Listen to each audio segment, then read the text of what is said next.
Pelaksanaan Hatam Raya ke-30 Kota Gorontalo yang dibuka Wakil Wali Kota Rian Fakrisan Kono Bekom dipusatkan di Aula Bandayo Loyiladia Rumah Dinas Wali Kota dan secara virtual di masing-masing kecamatan. Kegiatan ini dalam rangka mendukung dan mewujudkan Kota Gorontalo yang religius, serta manifestasi kinerja pada guru TPA-TPQ yang berjumlah 357 orang. Selain itu, Hatam Raya ke-30 sebagai upaya meningkatkan kemampuan membaca Al-Quran bagi para santriawan-santriawati sesuai kaidah bacaan yang ditentukan oleh syariat dan pemahaman isi kandungan Al-Quran. Meski pelaksanaan Hatam Raya yang berlangsung secara terbatas akibat pandemi COVID-19 tidak menurunkan semangat para santri yang mengikuti wisuda pendapatan belajar metode Iqra maupun yang telah mengetahui bacaan Al-Quran.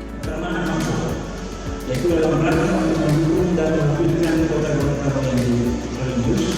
Kemudian kegiatan ini merupakan manifestasi kinerja para guru TPA-TPQ Kota Gorontalo yang berjumlah 357 orang. Tujuan pertama, untuk meningkatkan kemampuan membaca Al-Quran bagi para santriawan dan santriawati sesuai kaidah bacaan yang ditentukan oleh syariat. Yang kedua, untuk meningkatkan pemahaman dan isi kandungan Al-Quran.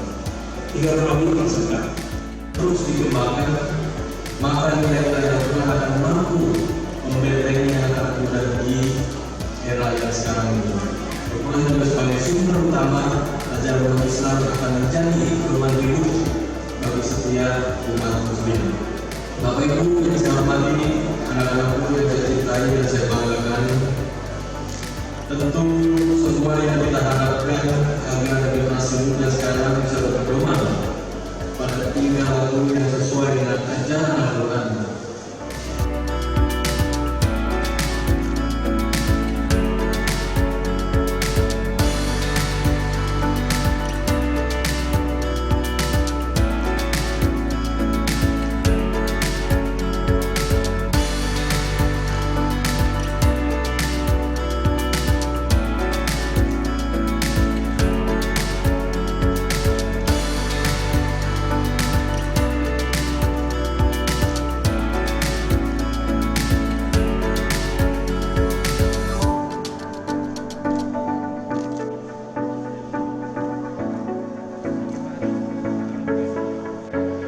Tim Liputan Advertorial Mimosa TV.